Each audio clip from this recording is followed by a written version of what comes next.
Good morning students, मैं अंजू श्रीवास्तव आपकी Hindi teacher. Hindi classes में आप सबका वेलकम है। तो स्टूडेंट्स, आजकल मैं आपको प्रेमचंद की कहानी दो बैलों की कथा पढ़ा रही हूँ। उसका फर्स्ट और सेकंड पार्ट मैंने आपको पढ़ा दिया, जिसमें मैंने आपको बताया कि झूरी नामक एक किसान था। उसके दो बैल थे, हीरा और मोती।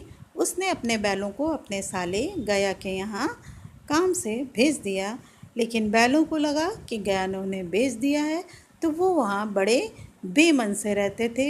एक छोटी लड़की वहाँ पर थी, वही उनका सहारा थी। फिर एक दिन बैल वहाँ से रस्सियाँ तुड़ाकर भाग निकलते हैं। अब उसके आगे की कहानी। अरे यह क्या, कोई सांड दौड़ता चला आ रहा है। हाँ, सांड ही है, वह सामने आ रहा है। दोनों मित्र बगले झांक रहे हैं।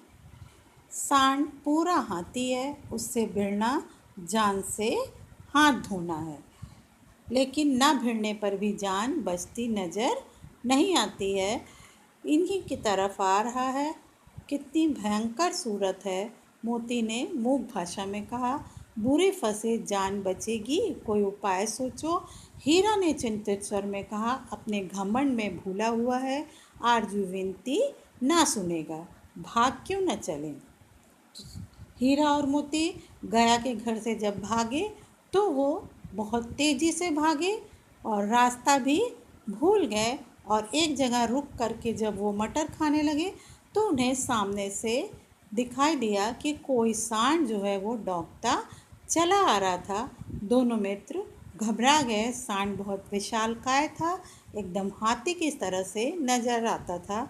तो उन्हें समझ आ गया कि सांड से भिड़ना जान से हाथ धोना है, लेकिन उससे नहीं भिड़ने पर भी जान बचती नज़र नहीं आ रही थी, क्योंकि सांड उन्हीं की तरफ आ रहा था। आपस में वो कहती कि कितनी भयंकर सूरत है। मोती ने मानो मुंह भाषा में कहा कि बुरे फंसे, अब जान नहीं बचेगी लगता है। हीरा से जैसे उसने कहा कि तुम ही कोई उपाय सोचो। हीरा ने भी चिंतित स्वर में, परेशान स्वर में कहा कि अपने घमंड में भूला हुआ है, कोई आरजू विनती ना सुनेगा। चलो यहाँ से भाग चलते हैं। भागना कायरता है तो फिर यहीं मरो। बंदा तो 9-2-11 होता है, और जो दौड़ाए तो फिर कोई उपाय सोचो जल्द। उपाय यही है कि उस पर दोनों जने एक साथ चोट करें। मैं आगे से रगेदता हूँ, तुम पीछे से रगेदो। दोहरी मार पड़ेगी तो भाग खड़ा होगा। मेरी ओर झपटे तो तुम बगल से उसके पेट में सींग घुसेड़ देना। जान जोखिम है, पर दूसरा कोई उपाय नहीं है। तो हीरा मोती से कहता, भागना कायरता है। तो मोती कहता, अच्छा तुम मरो, मैं तो यहाँ से भाग रहा हूँ। और फिर हीरा कहता, अगर दौड़ाएगा तो उसने कहा फिर चलो कोई उपाय सोचते हैं। तो हीरा ने कहा कि उपाय यही है कि हम दोनों उसके ऊपर एक साथ वार करें। मैं आगे से दौड़ाऊँगा, तुम पीछे से दौड़ाना, तो दोनों तरफ से मार पड़ेगी तो वो भाग खड़ा होगा। अगर वो मेरी ओर झपटेगा तो तुम बगल से उसके पेट में सींग घुसेड़ देना। और जान का खतरा तो है, लेकिन हमें ये करना पड़ेगा, क्योंकि इसके अलावा कोई दूसरा उपाय नहीं है। दोनों मित्र जान हथेली पर लेकर लपके। सांड को भी संगठित शत्रुओं से लड़ने का तजुर्बा न था। वह तो एक शत्रु से मल्लयुद्ध करने का आदी था। ज्यों ही हीरा पर झपटा, मोती ने पीछे से दौड़ाया। सांड उसकी तरफ मुड़ा तो हीरा ने रगेदा। सांड चाहता था कि एक एक करके दोनों को गिरा ले, पर ये दोनों भी उस्ताद थे, उसे यह अवसर ना देते थे। एक बार सांड झल्लाकर हीरा का अंत कर देने के लिए चला कि मोती ने बगल से आकर पेट में सींग भोंक दिया। सांड क्रोध में आकर पीछे से गिरा तो पीछे से फिरा तो हीरा ने दूसरे पहलू में सींग छुपा दिया। आखिर बेचारा जख्मी होकर भागा, और दोनों मित्रों ने दूर तक उसका पीछा किया, यहाँ तक कि सांड बेदम होकर गिर पड़ा। तब दोनों ने उसे छोड़ दिया। जब सांड सामने से आ रहा था तो दोनों मित्रों ने तय कर लिया कि अब भागने से कोई फ़ायदा नहीं है। दोनों मित्र अपनी जान हथेली पर लेकर के उससे मुकाबला करने के लिए उसकी तरफ लपके। सांड को भी इस तरह के संगठित शत्रुओं से लड़ने का कोई अनुभव नहीं था।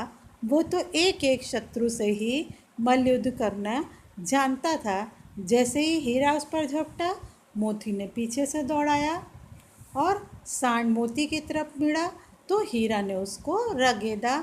सांड चाहता था कि वो दोनों को एक एक करके गिरा दे, लेकिन दोनों बहुत चालाक थे, वो उसको ये मौका नहीं दे रहे थे।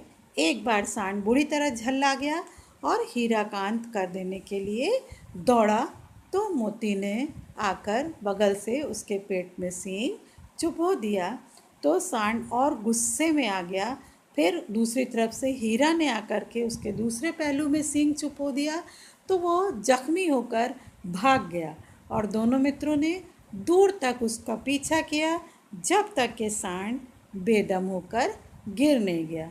तब दोनों ने उसे छोड़ दिया। दोनों मित्र विजय के नशे में झूमते हुए चले जाते थे। मोती ने अपनी सांकेतिक भाषा में कहा, मेरा जी तो चाहता था कि बच्चा को मार ही डालूं। हीरा ने तिरस्कार किया, गिरे हुए बैरी पर सींग न चलाना चाहिए, यह सब ढोंग है। बैरी को ऐसा मारना चाहिए कि फिर ना उठे। अब घर कैसे पहुँचेंगे वह सोचो, पहले कुछ खा लें तो सोचें। सामने मटर का खेत था ही, मोती उसमें घुस गया। हीरा मना करता रहा पर उसने एक न सुनी। अभी 2 ही 4 ग्रास खाए थे कि 2 आदमी लाठियां लिए दौड़ पड़े और दोनों मित्रों को घेर लिया। हीरा तो मेड़ पर था, निकल गया। मोती सींचे हुए खेत में था, वह फंस गया। दोनों मित्रों ने जब सांड के ऊपर विजय पा ली तो विजय के नशे में झूमते हुए मानो वो चले जा रहे थे। मोती ने मानो अपनी संकेत की भाषा में हीरा से कहा कि मेरा तो मन कर रहा था कि उस सांड को मार ही डालूं, लेकिन हीरा ने उसकी बात का विरोध किया। कहा, गिरे हुए शत्रु पर सींग नहीं चलाना चाहिए। तो हीरा कहता, ये सब ढोंग है। शत्रु को तो ऐसा मारना चाहिए कि वह दोबारा आपके खिलाफ उठने की हिम्मत ना कर सके। फिर हीरा ने मोती से कहा कि आप सोचो घर कैसे पहुँचेंगे।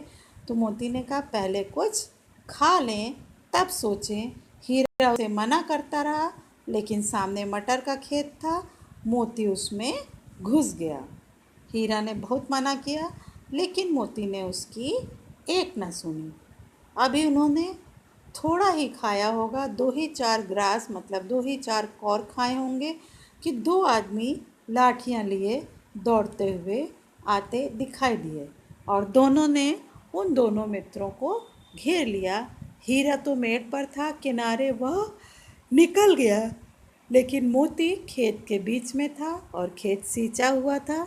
उसके खुर उसमें फंस गए, वह नहीं निकल सका। उसके खुर कीचड़ में धंसने लगे तो मोती भाग न सका, पकड़ लिया गया। हीरा ने देखा संगी संकट में हैं तो लौट पड़ा, फंसेंगे तो दोनों फंसेंगे। रखवालों ने भी उसे भी पकड़ लिया। प्रातःकाल दोनों मित्र कांजी हाउस में बंद कर दिए गए। तो हीरा खेत के मेड़ के किनारे था, इसलिए हीरा भाग लिया, लेकिन मोती बीच में था और खेत सींचा हुआ था, उसके पैर उस कीचड़ में धंसने लगे, वह नहीं भाग सका। तो खेत के रखवालों ने उसको पकड़ लिया। हीरा ने देखा कि उसका मित्र संकट में है तो वो भी लौट पड़ा। उन्होंने तय किया कि फंसेंगे तो दोनों ही फंसेंगे। तो रखवालों ने उसे भी पकड़ लिया और दोनों को उठा करके ले जा करके कांजी हाउस में बंद करवा दिया गया। तो कांजी हाउस पशुओं को रखने का स्थान होता है, जिसको पशुओं की जेल भी कहा जाता है, जिसमें इधर उधर घूमते हुए आवारा पशुओं को रखा जाता है। तो रखवालों ने ले जाकर हीरा मोती को वहीं कांजी हाउस में बंद करा दिया। तो ओके स्टूडेंट्स, अब आपकी आज की क्लास फिनिश होती है।